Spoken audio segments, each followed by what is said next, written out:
regulação eram os books de MNI, né, Manual de Normas e tal, que o Banco Central editava aquilo e todo mundo imprimia, tá, books enormes e tal. Então tinha que aprender aquilo ali, né? Tinha que aprender como é que calcular reserva, né? Como é que todo o conceito de funcionamento de crédito. As fintechs colaboraram e colaboram muito para a melhoria do ecossistema como um todo, né?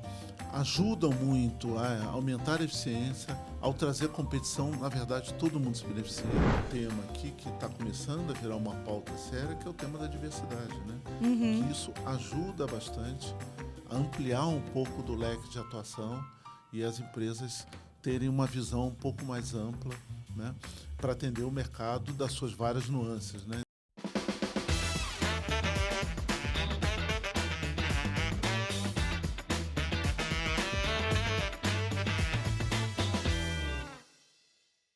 Olá, pessoal! Estamos começando aqui mais um episódio do Black Voices. Para quem não me conhece, eu sou a Andressa Tavares, sou host aqui do Black, também do Let's Women, podcasts que tem aí esses canais dentro da Let's Media para trazer conteúdo, trazer informação do mercado financeiro, para a gente discutir alguns temas da atualidade, da evolução tecnológica que o mercado tem passado. Estou com um convidado aqui super especial, vou pegar minha cola para não errar. Fazendo só uma breve descrição, sou uma mulher preta, cabelo cacheado um pouco abaixo dos ombros. Tô com uma blusinha verde com um casaquinho branco por cima. A gente está numa sala que tem uma mesa marrom, os microfones, água. Na televisão de fundo tem o logo do Black Voices, que tem umas cores, o fundo amarelo e laranja. Bom, pegando aqui, né, a bio... Ele é C-Level, com mais de 35 anos em grandes bancos e processadoras de cartão, tais como Unibanco, Bank Boston, Orbital, Itaú. E como CIO e COO no Banco Original, primeiro digital full bank brasileiro. CEO e co-founder da fintech CertDocs, gestão de documentos, plataforma especializada em integração com cartórios, centrais de registradoras dentro do sistema financeiro. Sócio-diretor na Genus, consultoria de transformação de processos e negócios e consultor na Bonerges, se estiver errado ele vai me corrigir, em estratégia de desenvolvimento de serviços financeiros. Ele também é diretor executivo da AB Fintech, que é a Associação Brasileira de Fintechs, com o objetivo de fomentar o ecossistema de fintechs e apoiar a agenda regulatória de inovação do Banco Central. Ex-diretor da ABBC, Associação de Bancos Brasileiros, e coordenador de Fórum de Tecnologia e Inovação do Mercado Financeiro. Fintech Board Member da VC Bossa Nova Invest, mentor, conselheiro e investidor anjo de startups, com foco em fomentar o mindset digital e a cultura de inovação do mercado financeiro. Engenheiro mecânico e de produção, formado pela UFRJ, com MBA pela Copiade, olha aí. E estou falando de Carlos Augusto de Oliveira. Carlos, seja super bem-vindo. O espaço é todo seu, sinta-se em casa. É um prazer e uma honra ter você aqui com a gente. O privilégio é meu, agradeço o convite, super legal essa oportunidade aqui de trocar um pouquinho de informação, me apresentar, enfim, a gente compartilhar aqui essas experiências mútuas. Então, um prazer também. Queria me apresentar, né? Eu sou preto, uso óculos, estou de camisa azul, né? Então, estou aqui para, enfim, também aprender com vocês, né? Bora lá. Carlão, antes da gente falar aí do mercado financeiro e de fintech, a gente entrar nessa seara, a gente quer conhecer um pouco quem que é o Carlão. Desculpa. Fora do LinkedIn, né? Fora ali do mercado corporativo. Então, para quem não te conhece, né, da onde veio, com quem cresceu, com quem viveu, onde nasceu, conta um pouco de como que era a sua infância. O que você tinha em mente de trabalho? O que você queria trabalhar? O que você pensava nesse momento? E como foi ali o processo de escolher fazer uma faculdade? Era o que você sempre quis, não era? Conta um pouquinho para a gente te conhecer. Bacana, legal. Bom, sou carioca, né? Nasci em Botafogo, vivi toda a infância, adolescência no Rio. Jamais pensei em trabalhar na indústria financeira, né? Sempre fui muito voltado para ciências exatas, né? Sempre gostei de matemática, física. Cheguei a fazer um ano de física pura, tal, né? Mas aí também era um pouquinho demais. E, em dado momento, era natural ir fazer alguma coisa de ciência exata. Fiz aqueles testes vocacionais, né? Na época era comum, que apontou um pouquinho em engenharia e aí bateu em mim, fez tudo sentido, né? Eu já tinha feito curso técnico em mecânica, então fazia sentido, fiz engenharia. Então era o caminho natural, né? E, ligado a isso, fui trabalhar em indústria. Fui trabalhar em indústria mecânica, fazendo engenharia de processos, era gerente da engenharia industrial, era responsável pelos investimentos, automação da fábrica, comprar equipamento, era multinacional. Então, essa era a minha vivência no Rio durante muitos, muitos anos, né? Quando você entrou na faculdade, você tinha alguma expectativa do que era a faculdade? Você tinha uma referência em casa? Ou foi assim, meu Deus, o que é isso? Que mundo é esse? Sabe aquele lance de expectativas versus realidade? O que eu, sei lá, idealizava de uma faculdade, o que eu encontrei? Você teve muitas surpresas ou não, desafios? Se quiser compartilhar um pouco. Não tinha nenhuma referência em casa. O meu pai é alfaiate, né? A minha mãe é costureira, enfim. Minha mãe é paraense, meu pai é pernambucano, vieram lá do norte, nordeste, né, para cá, para viver a vida, se conhecer aqui. Então, tem uma história bonita deles, né, de virem sem nada, né? Meu pai veio absolutamente sem nada. Ele tem orgulho que ele nunca teve carteira assinada, né? Então, ele sempre quis empreender, enfim. E aí montou uma alfaiataria com toda a dificuldade, trabalhava muito, minha mãe também. O que eu guardo deles é isso, uma dedicação muito grande e tal. E na minha cabeça o que eu tinha que fazer, até porque era uma vida bem simples, não faltava nada, mas era bem humilde mesmo, era de logo poder deixar de sobrecarregar os meus pais, logo começar a trabalhar alguma coisa. Como eu tinha essa visão de ser uma pessoa bem racional, estruturada e tal, eu logo fiz esse curso técnico, fiz estágio, e aí procurei, dado que eu vi que engenharia podia ser uma alternativa, fiz vestibular para estudar à noite, trabalhando já trabalhava. Já pagava meus estudos e tal. Então, foi quase uma consequência natural, sem muito olhar para trás, né? Mas eu não tinha a menor ideia do que era engenharia, do que era trabalhar em indústria. Mas o exemplo do meu pai era essa de encarar o desafio e aprender e extrair o melhor daquilo que você está fazendo, gostar do que você faz, né? Não necessariamente fazer o que gosta, mas aprender a gostar do que você faz, tirar dali o melhor que você pode aprender, se desafiar, né? E foi isso, foi uma sequência nessa linha. Legal. Né? Até que eu cheguei quase praticamente a gerenciar a fábrica e tal, e foi assim. E dentro dessas suas primeiras experiências na indústria, você olhava e falava, pô, é isso aqui que eu quero para sempre, assim, tipo, essa que eu quero fazer carreira. Você se encontrava ou você tinha ali algumas, pô, acho que eu posso experimentar outras coisas, eu posso fazer outras coisas, caminhar por outros caminhos. Como que foi essa sua relação? E aí, se você puder contar um pouco de como que era a atuação na indústria nessa época, né? Na época que você entrou logo no começo, o que você fazia? Quais que eram ali suas principais atividades? Então, eu sempre fui muito inquieto, né? Então, na fábrica eu entrei na época, com estagiários do curso técnico, fui desenvolvendo, e eu sempre procurava alternativas, procurar estudar mais. Então, na época estava aquela moda de just-in-time, Kanban, eu fui estudar esse assunto, visitei outras empresas, então queria implementar na fábrica. Então, fui me desenvolvendo, sempre querendo aprender. Não tinha muito essa de que era a próxima etapa da minha carreira, e sim, que era algo que eu tinha que aprender, algo que eu tinha que me desenvolver, era um desafio, né? Até que chegou num determinado momento, começou a se implantar na época chamava de MRP, que é o RP da indústria, né? Então, que é o Manufacturing Resource Planning, que é planejamento, uma automatização do planejamento. Então, se começou a montar uma área de informática dentro da indústria e logo me ofereci para ir para lá. Ir para lá, né? Já encarar esse desafio e tal. E aí eu fui para lá, a gente começou a automatizar alguns processos e tal. E, em função disso, também acabei fazendo MBA, né?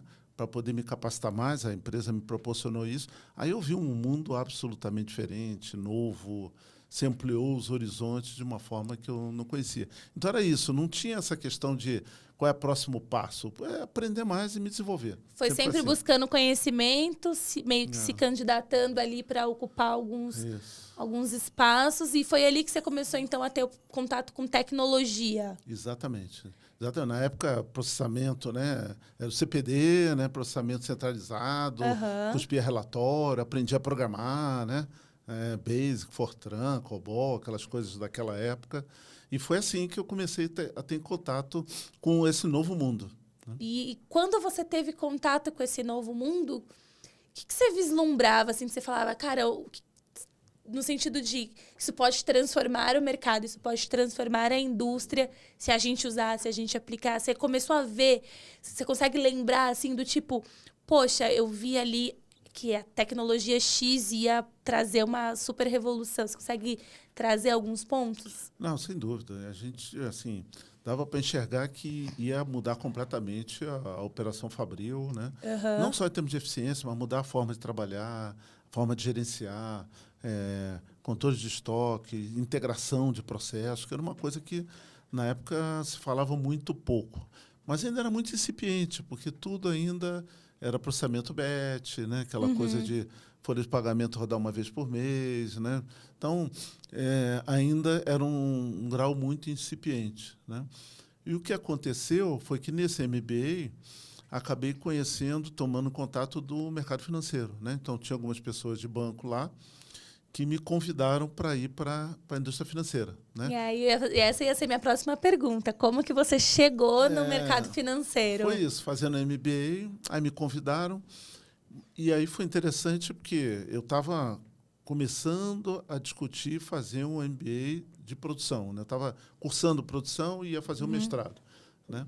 E aí eu fui execrado, né? Para ir lá na engenharia de produção, praticamente me expulsaram, porque naquela época um engenheiro sair de fábrica e ir para banco era traição. Uau, não era bem visto. Não, muito mal visto, muito mal visto. Era uma mudança. Por quê? Porque, principalmente no Rio, os bancos, boa parte dos bancos estavam no Rio, pagavam muito bem, então tinha uma fuga de engenheiros para lá. E aí os professores, os coordenadores dos cursos de mestrado e tal, não gostavam nada disso. Nossa. E achavam que, com isso, estavam desperdiçando o talento. E, na minha visão, foi exatamente o contrário. E é curioso, porque banco tem mesmo esse lance de gostar de contratar engenheiro, né? Claro, claro. Não, e assim, quando me perguntam, poxa, mas como é que foi essa mudança? Eu digo assim, eu fui fazer a mesma coisa. O que eu fazia?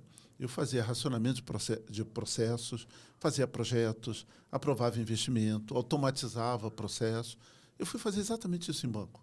Só que, em vez de produto, era serviço. Então, eu fui para justamente, na época, estava se estruturando a área de processos, né? Então, fui para coordenar uma vertical de processos, para fazer exatamente a mesma coisa. Olhar o serviço, estruturar, integrar as atividades, gerar eficiência, medir a eficiência daquele processo, melhorar. Então, assim, no fundo, era a mesma coisa. Mas o pessoal não entendia isso. Né? E aí tinha ali um preconceito em relação a essa mudança. E eu levei todos os conhecimentos de engenharia, de produção, por exemplo, né? Fila, né? Pesquisa operacional, eficiência, tudo é conceito de engenharia de produção. E eu levei isso para banco, né? Na época era o Banco Nacional, que estava investindo bastante em engenheiros. Exatamente o mesmo conhecimento.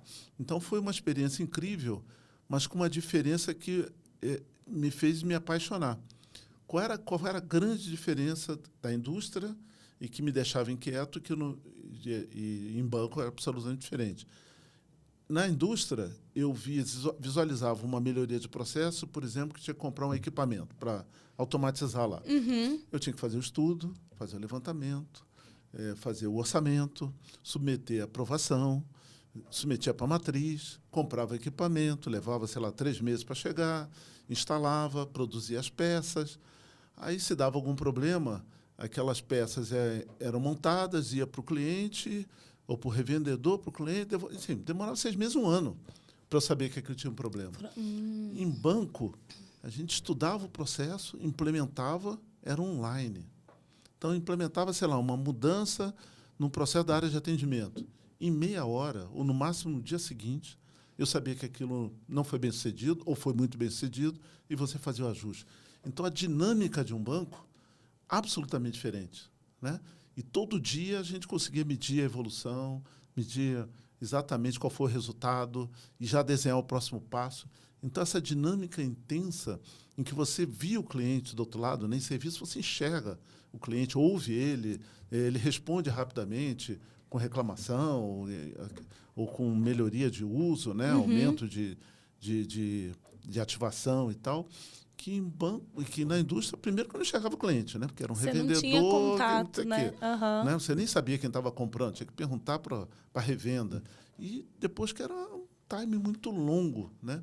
Então, o banco que me apaixonou foi isso, essa dinâmica do mercado financeiro, que é super intensa, né? É diário, é online, é ali, você sente na pele tudo que você está fazendo e acontecendo. E você contou aqui da paixão. Teve um lado do desafio? O que era, assim, sei lá, difícil? O que foi mais desafiador nesse processo de transição de carreira, de sair da indústria e ir para o mercado financeiro? Claro. Tinha que aprender a regulação, né? Então, eu me lembro que, naquela época, a regulação eram os books de MNI, né? Manual de Normas e tal, que o Banco Central editava aquilo e todo mundo imprimia, tá? Books enormes e tal. Então, tinha que aprender aquilo ali, né? Tinha que aprender como é que calcular reserva, né? Como é que... Todo o conceito de funcionamento de crédito, e todas as regulações, 2025, aquela coisa toda. Então, eu estudava muito. Mas, para mim, aquilo era natural, né? Eu sempre trabalhei muito, sempre me dediquei. Então, o desafio era essa lógica da regulação, como isso influía na dinâmica dos serviços, né? Então, esse aprendizado foi um aprendizado enorme para mim, mas eu me sentia muito bem, porque tinha muitos engenheiros chegando, você tem uma autonomia muito maior, às vezes não parece, né? O banco é travado e tal, mas em relação ao mercado que eu vinha, ainda mais que era uma indústria multinacional, nossa, eu tinha uma autonomia enorme de fazer as coisas, de ver acontecer e de realizar. Então, foi muito gostoso. Que legal. É muito gostoso e curioso de ver esse processo de transição, porque muita gente tem até a vontade de fazer a transição e fica meio assim, por onde eu começo, para onde eu vou, faço ou não faço, será que vai dar certo, será que não vai? E é legal você trazer assim, tem os seus desafios, mas também tem a parte que, cara, você tem uma super oportunidade de fazer uma série de coisas, né? E dentro do mercado financeiro, quando você começou ali, o que você foi atuando? Conta um pouquinho das etapas que você foi seguindo, de quais processos que você foi participando. Então, eu assumi uma coordenação de área de processos chamada de recurso à vista, né? Que é o conta corrente, todo aquele fluxo de pagamento, recebimento. Então, que é uma dinâmica incrível, né? Então, você tinha que disciplinar aquilo, estabelecer regra para as agências, comportamento todo da movimentação dos clientes. Então, comecei com isso. Logo, peguei também cheque especial, né? Que está muito integrado com conta corrente. Então, toda essa parte de ativos, de crédito em si, né? Também assumi. Depois mudou para canais, então estava começando a surgir canais eletrônicos de maneira mais intensa. Evidentemente, já tinha central de atendimento, mas internet que estava começando. Então, a gente ajudou a estruturar isso também, foi uma coisa maravilhosa, né? Você vê tudo aquilo nascer, né? Num mundo que não era exatamente online real-time, né? Ele era online, mas no final do dia você tinha vários processos batch, refazia tudo e tal. Então, tinha ali uma complexidade envolvida que você tinha que entender como aquilo acontecia. Então, assumi essa área de canais, que foi uma experiência muito grande. E logo começaram fusões e aquisições, né? Quer dizer, eu brinco que eu fui comprado e vendido algumas vezes, né? No pacote, né? Dentro desse processo vou pegar dois ganchos aqui dessa sua fala. O primeiro que você viu nascer os canais eletrônicos, que hoje são chamados de canais digitais, mas você viu nascer ali o Internet Banking, por exemplo.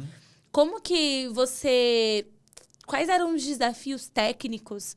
Né? Porque hoje a gente vai falar muito de tecnologia. Então, na época, quais que eram os desafios técnicos de entregar uma solução para os clientes de forma eletrônica, né? Quais que eram as principais barreiras? Foi fácil dos clientes aceitarem, entenderem e usarem aquilo ou não? Como que foi essa curva de aceitação dentro da sua visão?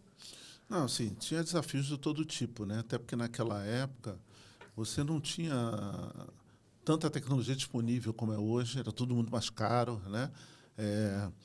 A programação, né, o desenvolvimento era distante, não era tão integrada e tal.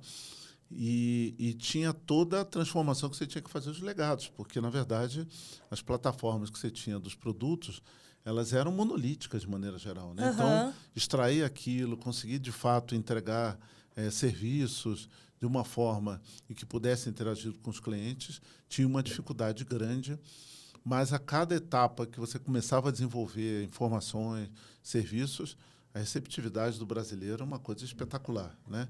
Então, isso cresceu de uma forma assim muito grande. A gente gosta de testar, né? De ser cobaia, de certa forma. Muito. Tanto que até hoje, inclusive, as grandes provedores de tecnologia querem lançar alguma coisa. Vamos testar no Brasil. Vamos testar no Brasil, porque o brasileiro ele é adepto, muito aberto a esse processo.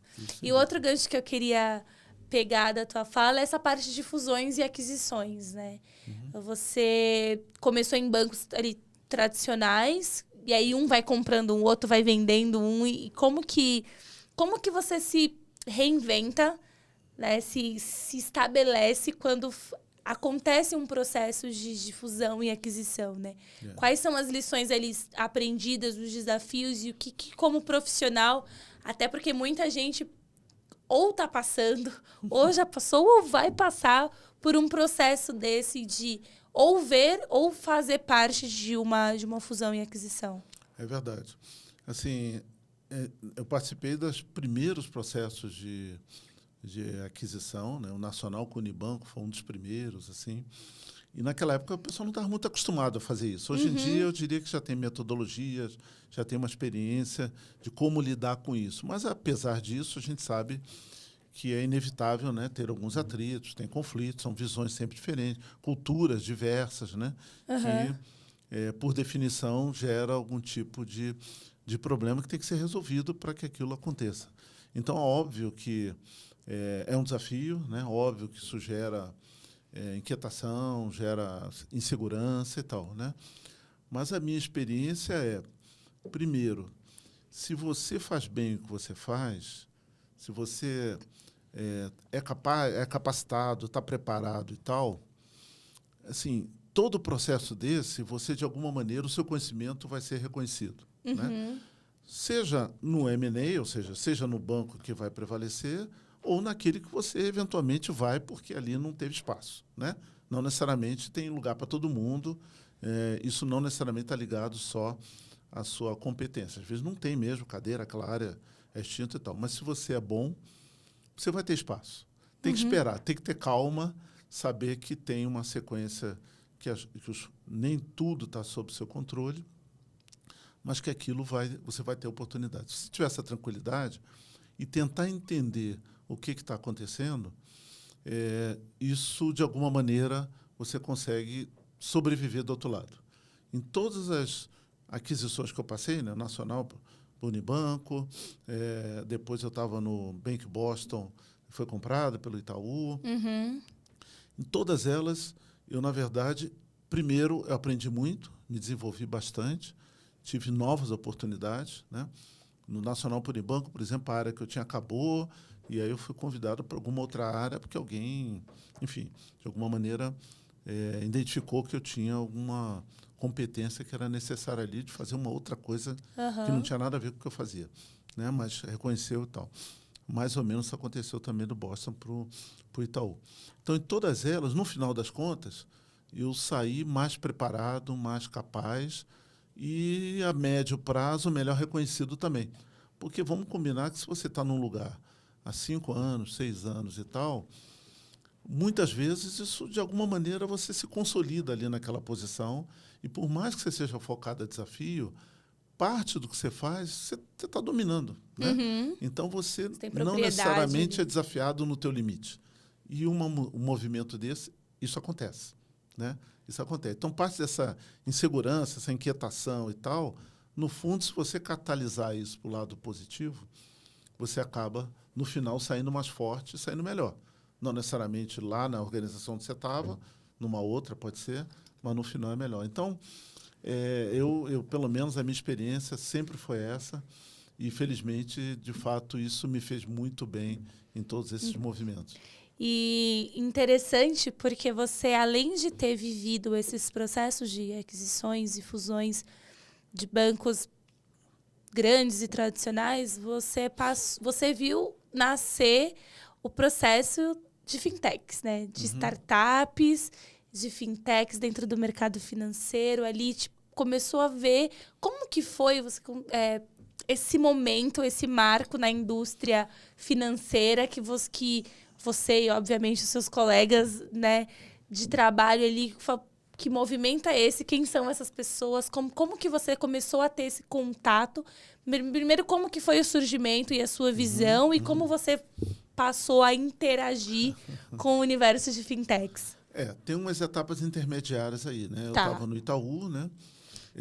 E aí eu vivenciei o outro lado, né? Porque aí o Itaú fez fusão com o Unibanco e aí eu acabei coordenando a integração dos dois bancos na diretoria que eu estava, né? Era diretor de operações, varejo e tal. E acabei aí estando do lado que estava fazendo a integração.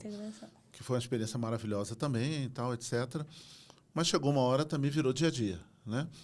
E eu acabei indo, convite do antigo presidente do banco que eu tinha trabalhado lá atrás, o Bank Boston, o Henrique Meirelles, me convidou para ir para o banco original para montar um banco digital, né? Ainda papel em branco, desenhar arquitetura, fazer a seleção das aplicações, enfim, montar um banco do zero. Foi né? o primeiro, né? Que não... Foi o primeiro digital.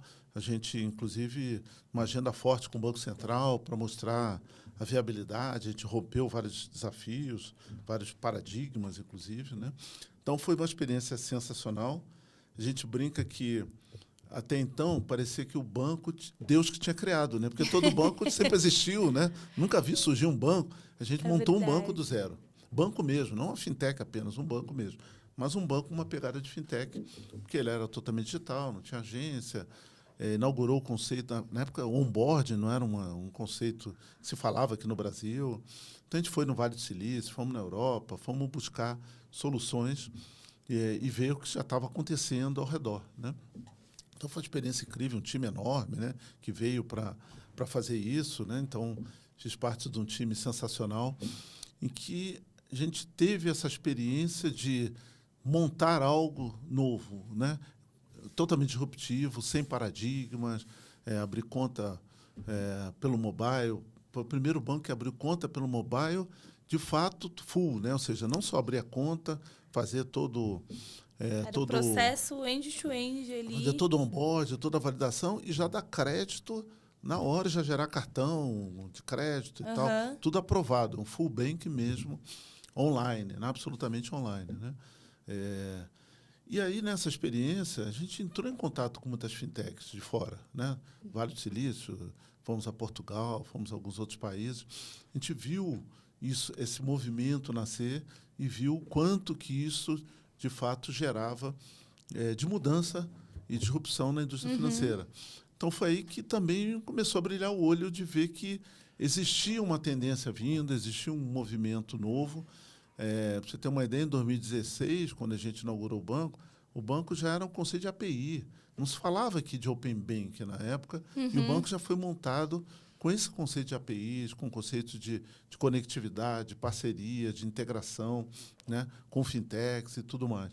Então, era uma visão bem avançada para a época. À frente da época, né? E aí aconteceu, eu como estava desde o início, né, montando o banco, acabei assumindo muitas funções, porque eu ajudei a contratar, quase todo mundo estava lá, participei de todos os desenhos e tal, então tinha um domínio grande dos processos. Então, em dado momento, eu tinha TI, operações, compras, ouvidoria, enfim, tinha várias áreas e que estavam ficando muito grandes, né? O banco já estava com alguns milhões de clientes. E, obviamente, ia chegar um momento que eu precisava dividir e tal, né? E aí teve uma mudança que já estava prevista da presidência do banco. E que meio que eu já estava de olho que seria um momento adequado de eu mudar, fazer uma mudança grande. Evidentemente, o novo presidente ia querer botar o time dele, ia mudar o desenho e tal. Eu falei, era a grande oportunidade de eu sair. Foi o que foi feito, eu negociei um contrato de consultoria e tal, para ficar dando suporte ao banco, um não compete também. E aí eu fui direto, mergulhei neste mundo novo que eu estava vislumbrando. Então, a experiência do Banco Original me deu a perspectiva e contato do que era esse novo mundo, como é que funcionava as fintechs, o que isso podia gerar e tal.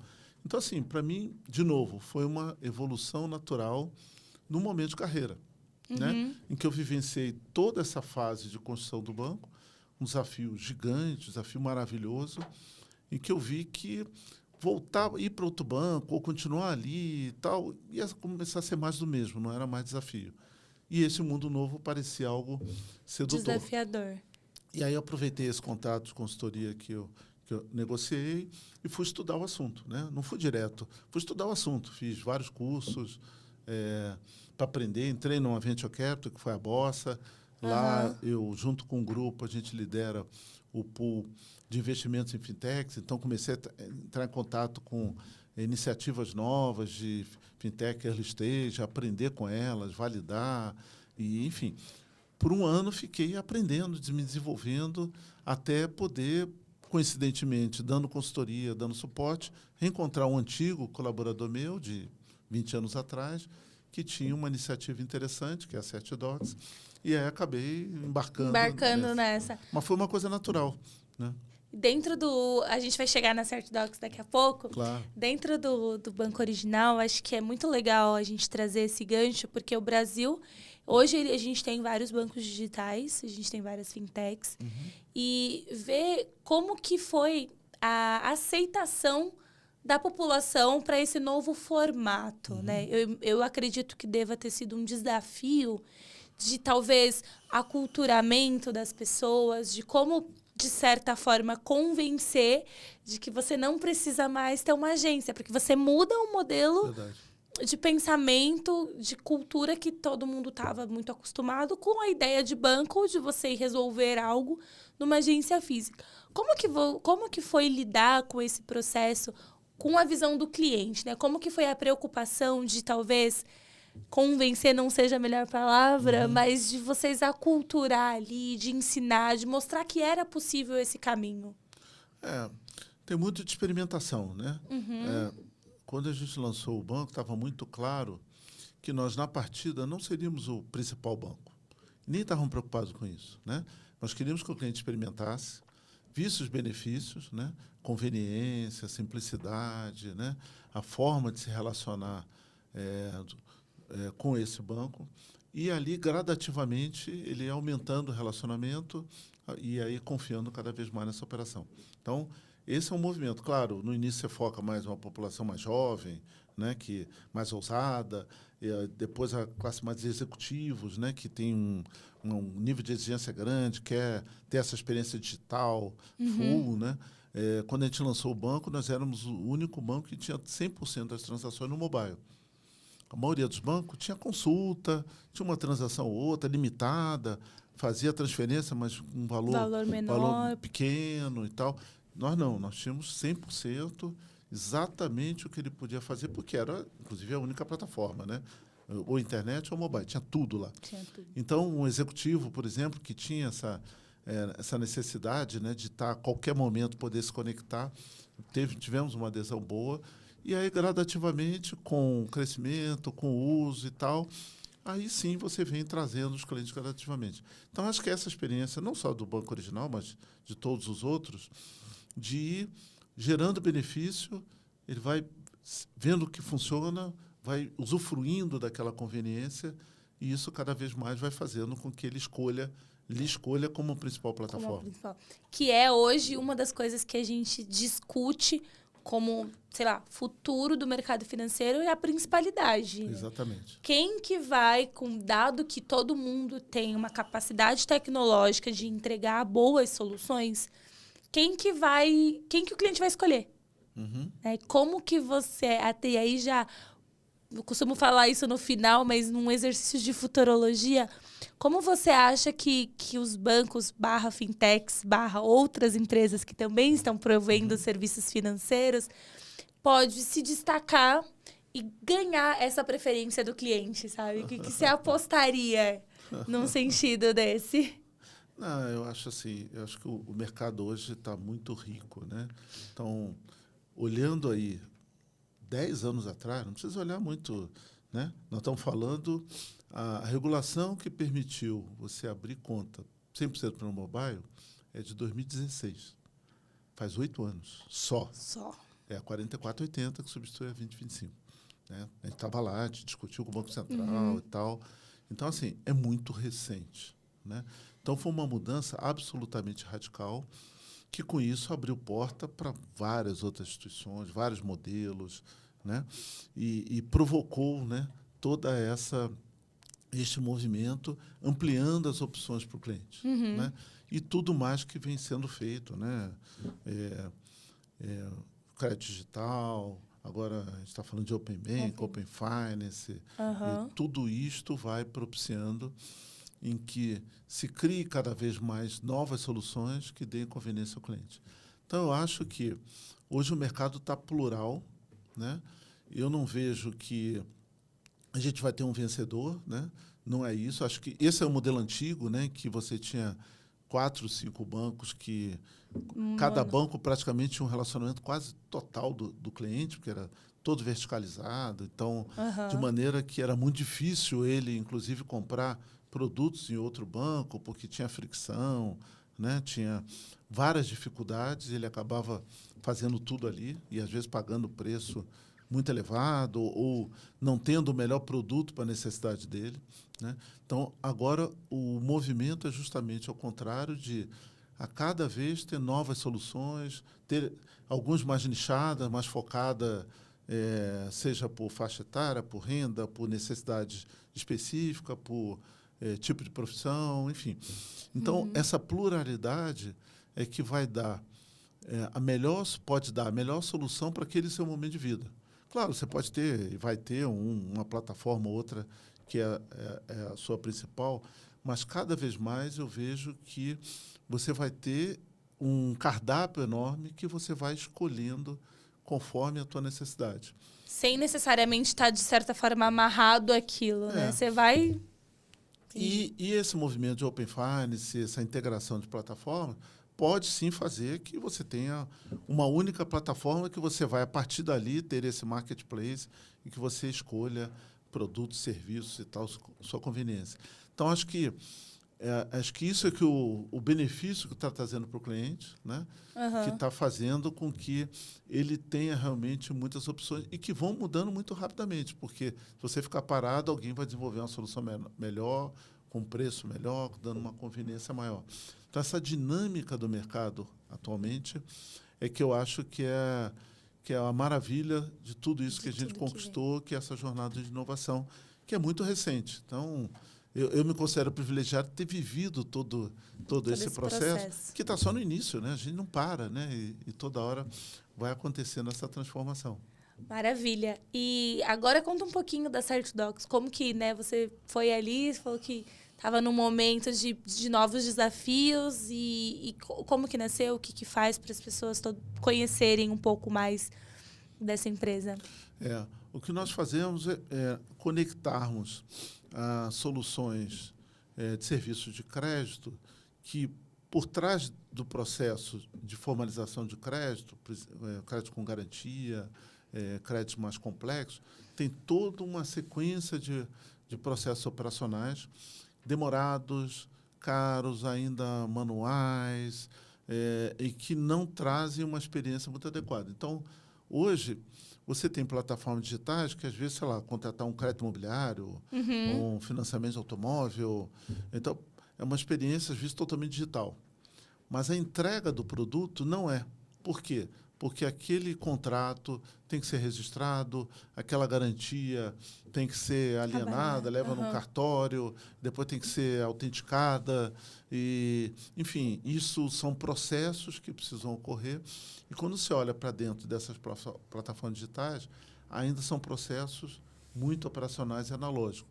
O que nós fazemos é justamente digitalizar esse processo operacional, fazendo essas integrações, as conexões totalmente digitais, para que a experiência do cliente seja totalmente digital, seja mais ágil, ou seja, conseguir fazer essa formalização, esse registro, seja alienação fiduciária, seja um registro de uma garantia móvel e tal, de maneira muito mais ágil e transparente para o cliente, para que ele possa acompanhar e tenha a entrega muito mais rápida. Então, a gente tem uma plataforma que é uma plataforma de infraestrutura para a indústria financeira, para fintechs, mas, na verdade, para todas as indústrias que requerem um processo de formalização que tenha regulação. Então, imagina agro. Agro tem crédito lá, né?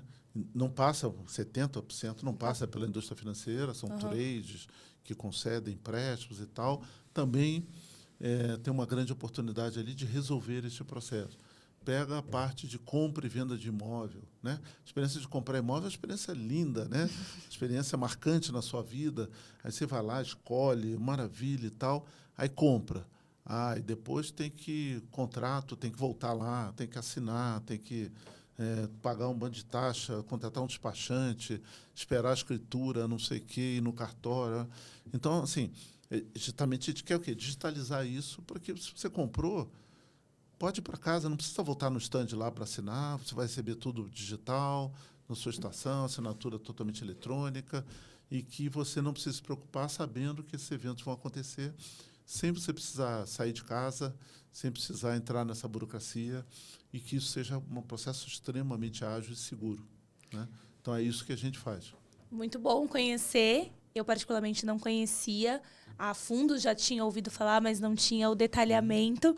E já me remete aqui que algumas pessoas até já podem também estar associando ao Drex, ao blockchain, que é uma tecnologia ali avançada que engloba essa parte contratual. E aí, qual que é a sua visão da utilização, expectativas em relação ao que tem sido construído pelo Banco Central e pelos, enfim, por todos os participantes, quando a gente fala de Drex e blockchain?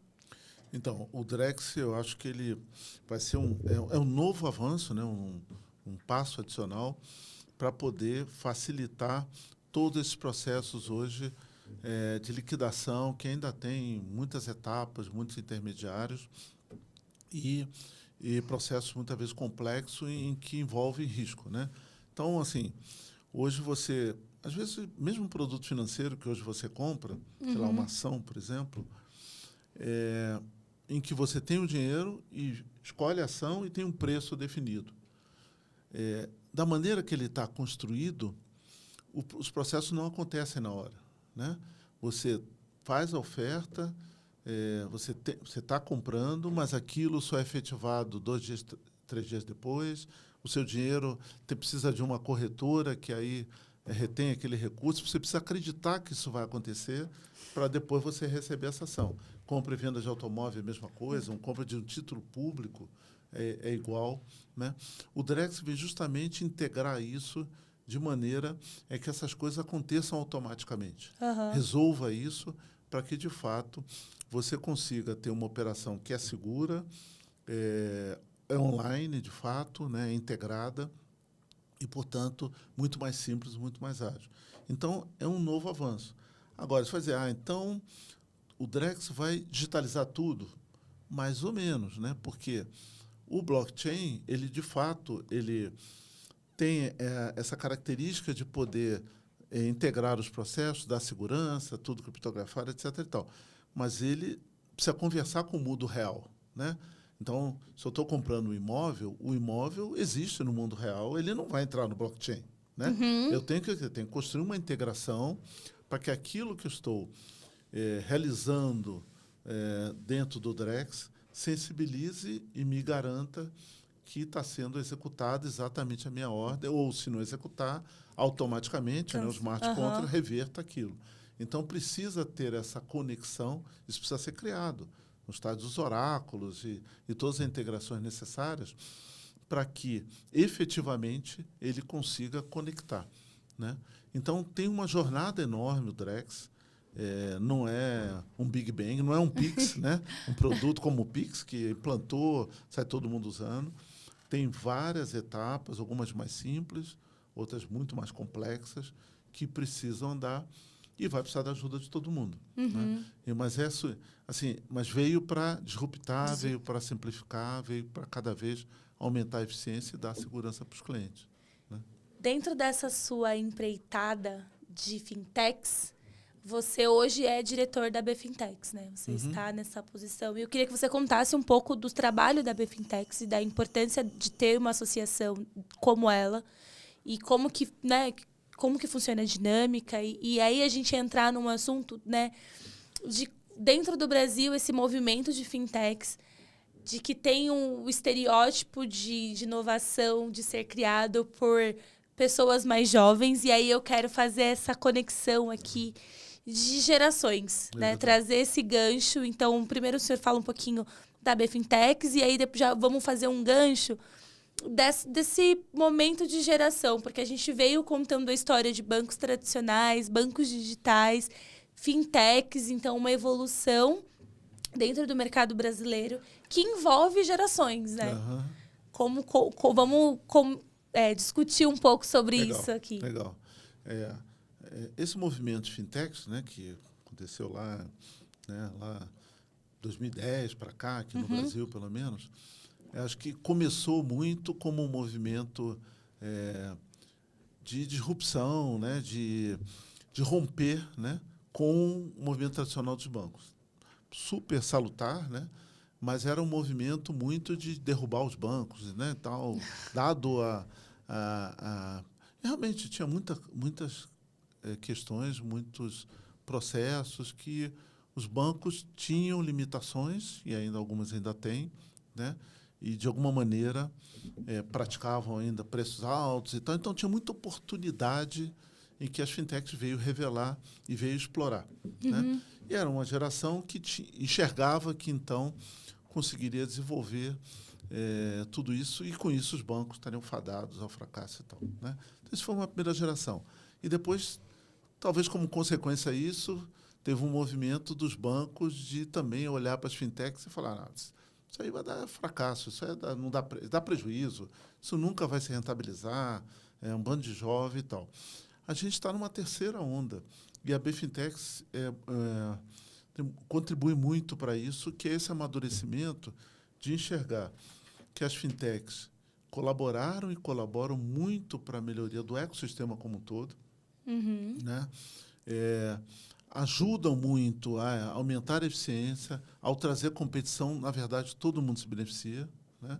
E, com isso, há cada vez um encontro maior desses vários tipos de instituições. Né? Você tem banco, tem financeira, tem cooperativa, você tem vários tipos de fintech, várias plataformas, que cada vez mais colaboram e se complementam, dependendo da necessidade do cliente, dependendo do tipo de solução.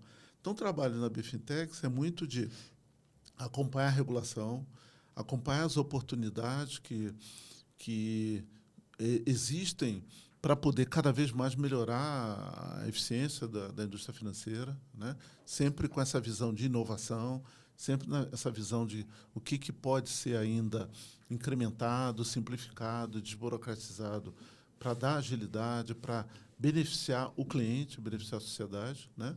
Então, a gente trabalha muito nessa direção e, claro, poder representar isso, levando esta visão, então, para o Banco Central, para poder cada vez mais influir para que a gente tenha uma indústria financeira melhor, uma indústria financeira mais inovadora e consiga colaborar bastante com essa iniciativa. Isso está fazendo o quê? No fundo, está fazendo também com que cada vez mais a gente colabore também com os bancos. Né? Os bancos estão se transformando em fintechs. Porque naquilo da essência da fintech. Né? O banco vai acabar? Não é isso.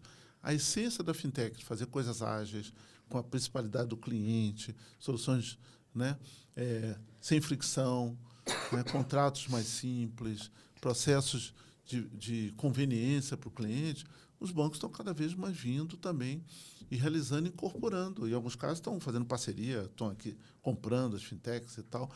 E lá na BFintex a gente tem parceria com vários bancos, né? Alguns bancos que eles são mantenedores, eles estão lá junto também, porque eles oferecem serviço para fintechs e, com isso, eles aprendem com as fintechs e assim por diante.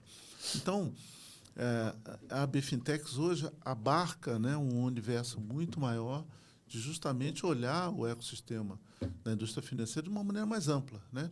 E, com isso, também você já não tem só aquela garotada de 25 anos, que é muito bom ter essa dinâmica, né, de um jovem que questiona tudo, não aceita as coisas prontas, né?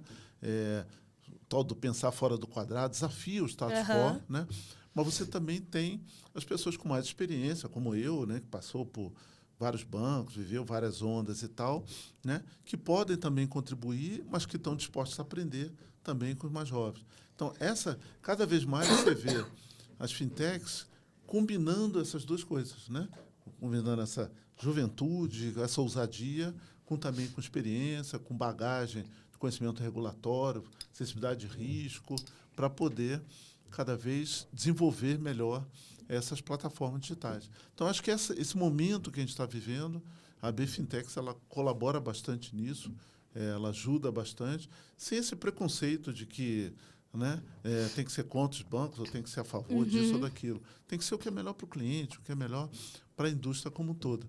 E esse é o trabalho que a gente faz lá, da BFintex, participando de tudo que é iniciativa que o Banco Central coordena. É uma associação super importante, porque você consegue conectar, igual você falou, né? Tem várias, eu não sei quantas hoje são associadas, mas são muitas, né? 700.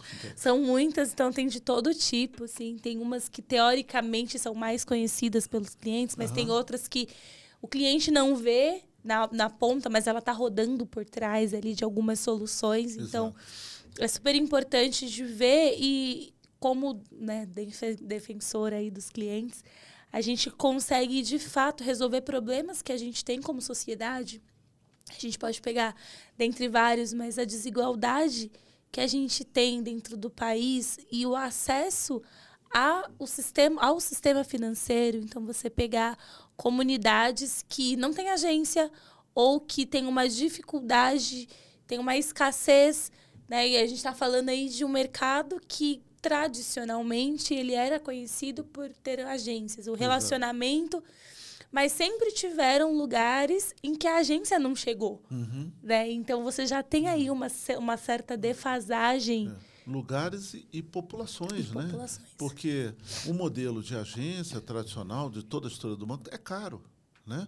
E que, para determinada faixa da população, não é viável. Então, os bancos não conseguiam atingir, né, segmentos enormes, milhões de pessoas, né, que acabavam não tendo acesso a serviços financeiros porque não tinham renda suficiente, não podiam pagar as tarifas e tal, pelo custo, né, de delivery de um banco, né? E essas plataformas justamente dão essa opção, são soluções mais leves, soluções mais simples, que atendem necessidades específicas dessa população ou dessa região que não tem escala suficiente para ter uma estrutura física, você entrega de maneira digital. Então, esse movimento também ajuda bastante a integrar, né, milhões e milhões de brasileiros para poder ter acesso a algo que é fundamental. O serviço financeiro é cidadania, né, como educação e saúde. É um direito básico, pelo menos deveria ser, né? Para que todo mundo pudesse ter acesso. Eu tenho dito nos meus últimos encontros e bate-papos que tenho feito que a gente... e aí é muito uma percepção pessoal, mas a gente não tem só que bancarizar as pessoas.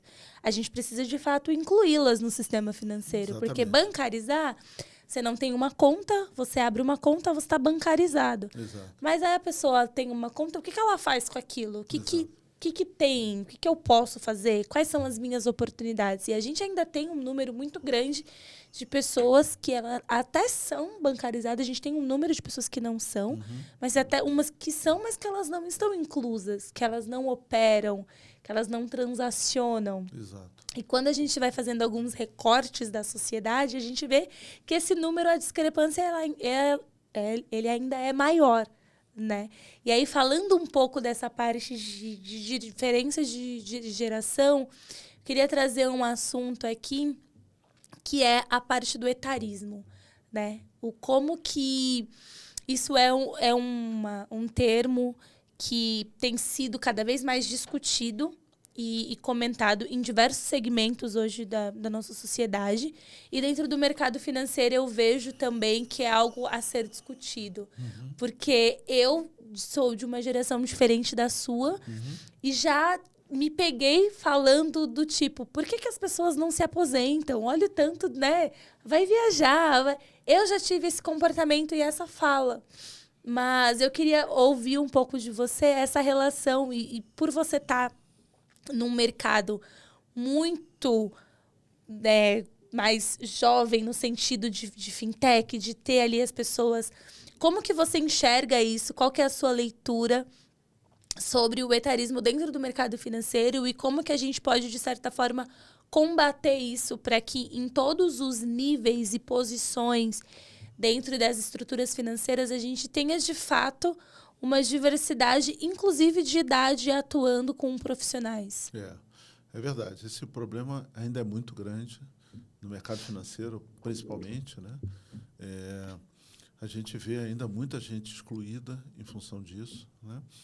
E eu acredito muito que essas possibilidades que estão se abrindo de maneira bastante ampla, elas vão gradativamente favorecer e facilitar em que as pessoas que queiram, né, queiram trabalhar e tal, e tenham uma experiência para poder aplicar, possam continuar se desenvolvendo, né? Porque a gente sabe, né, que não tem a ver com a idade, né? Tem a ver com a sua capacidade de aprender, sua capacidade de encarar desafio, a sua disposição para continuar contribuindo para a sociedade, né? Então, hoje, eu atuo não só na minha fintech, hoje eu dou mentoria para várias startups, participo de conselho e colaboro, né, como a BFintex, um trabalho colaborativo, participar da diretoria da BFintex e tal, porque eu entendo que eu tenho muita coisa para contribuir e tenho a obrigação de devolver para a sociedade aquilo que eu, de alguma maneira, me beneficiei, né? Aprendi muita coisa, desenvolvi muita coisa. Então, esse espaço tem que ser conquistado e tem que ser aberto gradativamente, né? Eu acho que o benefício que a gente tem hoje é que cada vez mais o trabalho está mais flexível, né? Então, isso permite também você conseguir conectar pessoas com necessidades diferentes, né?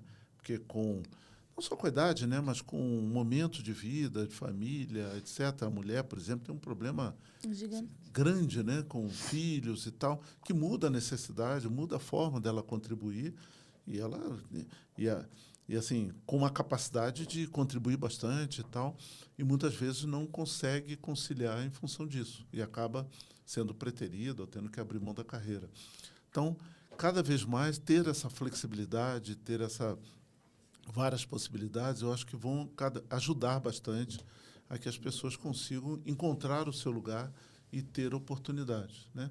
E, com isso, mostrar que não é uma questão de idade cronológica e tal, né? É uma idade de cabeça, de disposição e de forma de conseguir contribuindo. Mas eu concordo que isso está muito longe da gente. Eu acho que a gente avançou, em parte, em fintechs, por exemplo, avançamos bastante. Já é comum você ver em muitas fintechs, tem lá um cabeça branca lá e tal. Por quê? Porque ele é reconhecido que ele tem uma experiência que pode agregar. Mas está muito longe disso, de fato, ser uma realidade. Teve um momento que você estava comentando, você falou assim, a gente tem que ter calma, cautela, estudar, se preparar. E é um problema das novas gerações, que é a ansiedade e certo desespero para que as coisas aconteçam muito rápido. O mundo, ele tem cada vez mais evoluído de forma muito rápida e existe, acho que até uma pressão para que a gente faça tudo muito rápido e que a gente também evolua muito rápido, né? Como que a gente consegue acompanhar, e aí trazendo um pouco de tecnologia, porque a gente tá falando de mudanças que aconteceram nos últimos 10 anos, que foram gigantescas, mas as que vão acontecer nos próximos 5, elas serão ainda maiores justamente por conta de que é potencial, né? Essa escala, ela é essa mudança ela acontece de forma muito mais intensa. Como que a gente consegue acompanhar como seres humanos esse processo e essa evolução da tecnologia? Realmente é dramático, né? A mudança é muito grande, é muito rápida, né? Tem aí as mídias sociais que às vezes contaminam bastante, né? Você vê só casos de sucesso e tal, isso às vezes ilude bastante, né? Não é só um problema da indústria financeira, né? Você vê lá, hoje é muito comum, você vê todo mundo quer ser o Neymar, né? Só porque joga um pouco, aí acha que isso vai ser muito rápido. E não é assim, né? Alguns, claro, você tem exemplos que podem, através de uma excelente ideia e escalar muito rápido uma fintech, outros, isso não vai acontecer, não desta maneira, né? Eu acho que, assim, é um trabalho que todos nós temos que fazer de ajudar, né? Eu sempre colaborei em associações, né? Colaborei bastante na FEBABAN, fui diretor da BBC e agora da BFintex. Eu acho que tem este papel, né, de poder ajudar e fazer essa ponte de conexão para as pessoas conseguirem entender qual é o momento delas, qual é a fórmula de sucesso, qual é a trajetória delas e poder trazer um pouco da experiência que você tem para poder ajudar as pessoas, né? Então, acho que tem um pouco disso, né? E poder mostrar o mundo real. Não adianta só falar de sucesso, né? Assim, tem fracasso, você tem dificuldades, né? Realmente tem várias situações que você tem que se adaptar, você tem que reconhecer, dar um passo para trás para poder avançar. Eu acho que compartilhar isto é bastante importante para as pessoas poderem saber que não é uma linha reta necessariamente, né? E com isso poderem administrar melhor as suas carreiras e tal, né? Mas eu acho que hoje está muito melhor, né, do que era antes, porque hoje tem muito mais possibilidades. Verdade. Nesse seu papel, vamos dizer assim, né, mais uma atribuição que você tem, que é ser mentor de startups, se você pudesse listar aí quais são os principais desafios que hoje as fintechs elas têm enfrentado ou para nascerem, para entrar no mercado, né, para de fato, montei aqui uma fintech e aí eu quero entrar para o jogo, quais são os principais desafios, ou para as que já estão para se consolidarem, dado que a gente tem uma competitividade grande hoje, quais são hoje os principais desafios que você tem visto? Para mim, o principal desafio é a pessoa entender que ideia não é suficiente. Ter ideia não significa nada, né? Muito provavelmente, qualquer ideia que você tem, alguém já teve, né? Dificilmente você vai ter uma ideia absolutamente original.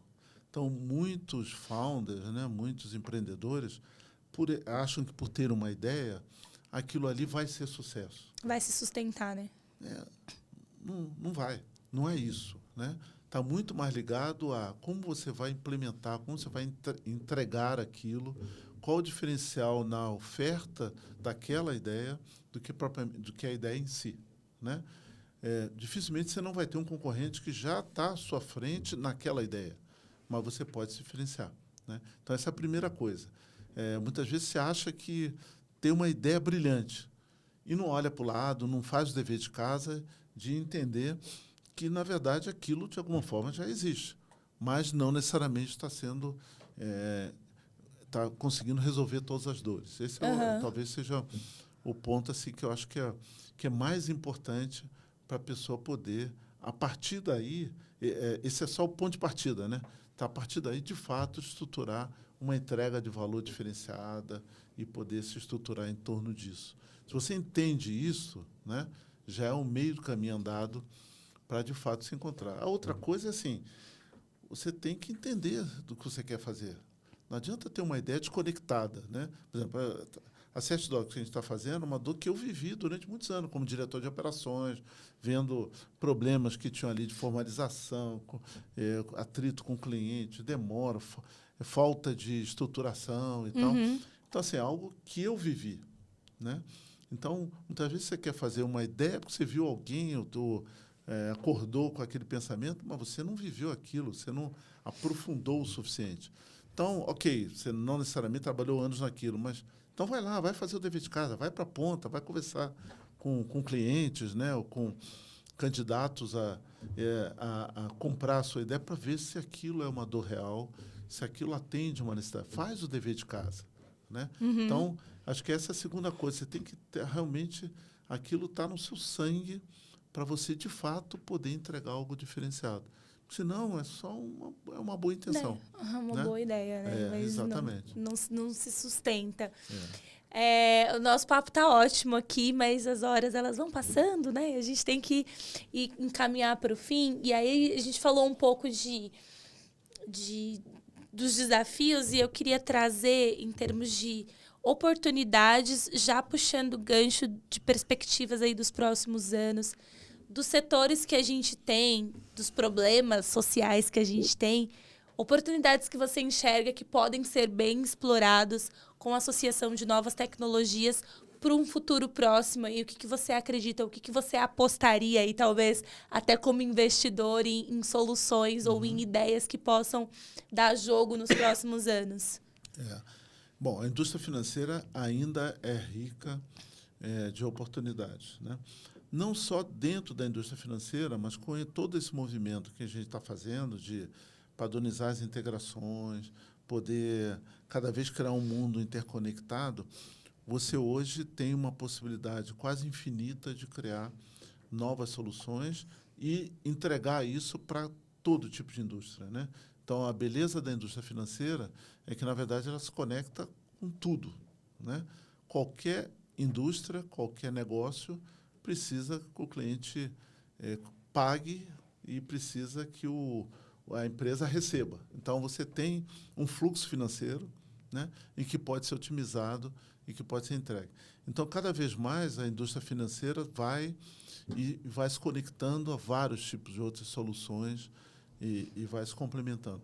Então, tem muita oportunidade ali. É óbvio que, quando você olha para a tecnologia, você tem inteligência artificial, é óbvio, né, que vai transformar isso tudo.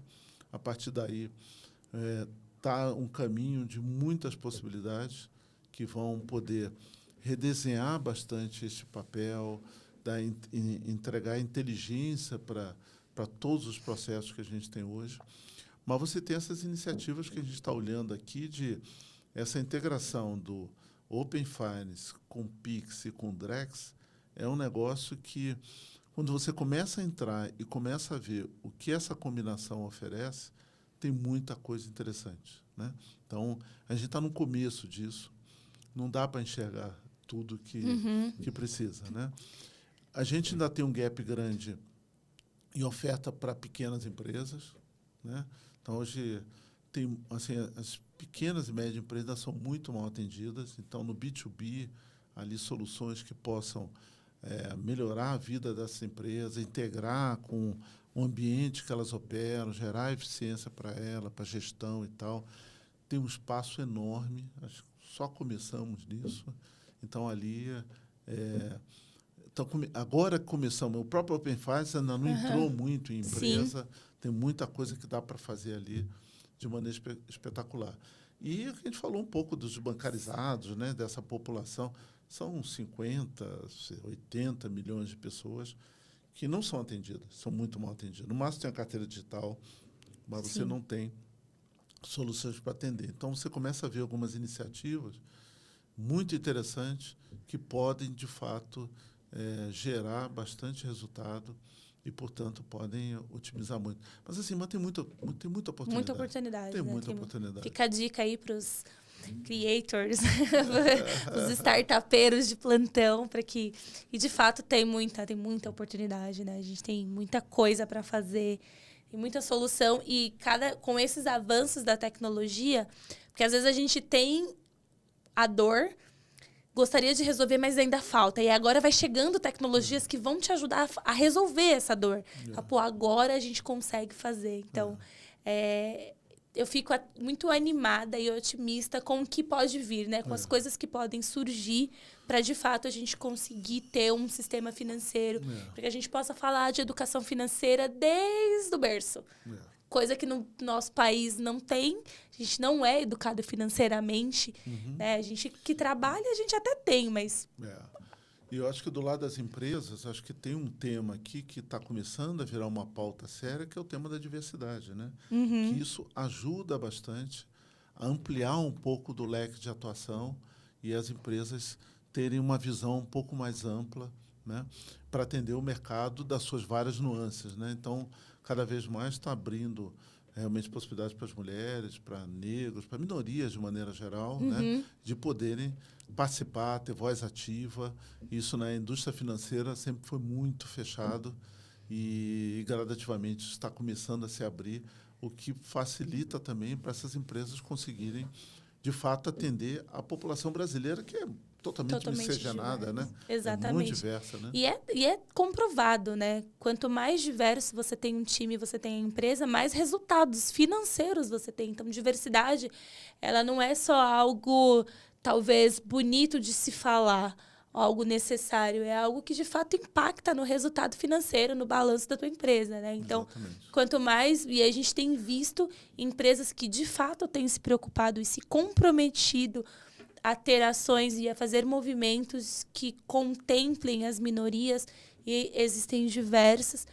Você consegue ver que, de fato, o crescimento exponencial que elas têm tido versus a outras que ainda estão, tipo, será que eu vou? Será que eu não vou? Será que... Então, realmente um ponto muito importante que você trouxe e que deve ser considerado. E para quem está começando, vamos colocar aí das fintechs no sentido de, tô criando uma fintech, eu tô criando uma solução, já nasça com esse mindset, já tem a diversidade imputada desde o nascimento ali da tua solução. E se é uma solução que já está rodando ou que vai ser pivotada, que você considere também esses fatores, né? Isso não vale só para as grandes empresas que são estruturadas. Exatamente. Né? O seu cliente é diverso, né? Então, você tem que conseguir entender Exato. essas realidades, ter nuances bem específicas.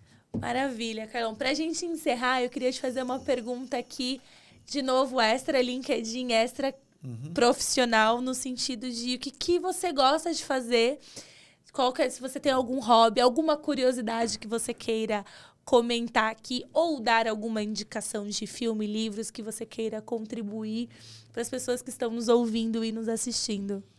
Eu não sei, assim, eu gosto muito de série, acho que é isso que não está no LinkedIn. Eu gosto muito de séries, gosto muito de séries policiais e tal, e gosto muito de biografias, né? Então, eu acho que eu gosto de aprender muito, e sempre que é uma biografia ou um filme que é uma história real, eu gosto muito. Eu acho que eu tenho um pouco essa pegada, porque eu me inspiro muito, né, nos exemplos, seja positivos ou negativos, né, Sim. das pessoas, porque me incorpora e me faz aprender bastante. Então, eu gosto muito disso e acho que isso, pelo menos, me traz bastante experiências novas. Legal. Bom, Carlão, mais uma vez, muito obrigada pela sua presença, pela sua participação. Foi incrível conhecer um pouco da tua trajetória, conhecer esses mais de 30 anos aí de mercado financeiro, ouvir um pouco, aprender. Tenho certeza que quem está nos ouvindo também já conseguiu ali captar e ter vários insights super bacanas com a tua história, com a tua experiência. Foi um prazer, uma honra. Deixo a câmeras, caso você queira mandar um abraço, um beijo, um recado final, fica à vontade. Não, o prazer todo meu, foi ótimo conversar aqui. Eu acho que, como eu disse, eu sou privilegiado, né, de ter tido tantas oportunidades que acabei recebendo ao longo dessa trajetória. E eu acho que, bom, não acredito em sorte, né, mas é claro que essas oportunidades não surgem por acaso. Eu não sei, talvez o valor que eu trouxe dentro da minha vida foi de me dedicar bastante, fazer aquilo com paixão, né? Não importa o que seja. Todo trabalho tem a parte chata, né? Eu gosto de fazer a apresentação, mas não gosto de fazer o relatório, eu não gosto de, né? Mas eu sempre me dediquei a fazer isso da melhor forma possível. Não porque o relatório bonito vai impressionar alguém, porque eu sempre tentava ver ali o quanto que eu estava aprendendo. Então, se eu fizer um relatório bem feito, eu estou cada vez desenvolvendo a minha maneira de escrever E isso vai me ajudar no futuro, quando eu tiver que fazer algum outro trabalho, algum projeto pessoal e tal, isso vai me ajudar. Então, eu tentava identificar naquela coisa chata, né, o que isso ia me trazer e tentar fazer isso o máximo, né? Tive um chefe uma vez que falava que você tem que se preparar 100, fazer 10 para na hora entregar 1, né? E isso, para mim, era uma coisa bastante importante. Não porque eu tenho que fazer para alguém, mas para mim, né? Porque ali eu consegui extrair bastante coisa para a minha vida. E isso eu acho que é o que me preservou nessas mudanças, nessas adversidades, nos erros, né, e tal, de você conseguir extrair o máximo e poder isso servir de preparatório para o próximo passo. Maravilha. Bom, com esta aula, a gente encerra o nosso episódio de hoje aqui no Black Voice. Então, já convido vocês, a quem não segue a gente ainda nas redes sociais, nos sigam no Instagram, no LinkedIn, no YouTube, no Spotify, em todas elas, para que vocês sejam notificados aí dos episódios que estão sendo lançados. Não temos só o Black Voices, temos SOS Bacen, temos o Cripto, temos outros aí que estão a caminho, tem o Let's Women, então tem vários canais de conteúdo para discutir, para falar do mercado financeiro, para trazer ideias, para trazer convidados aqui que abordem, que tragam experiências e vivências. E é isso, nos vemos no próximo episódio, pessoal. Valeu.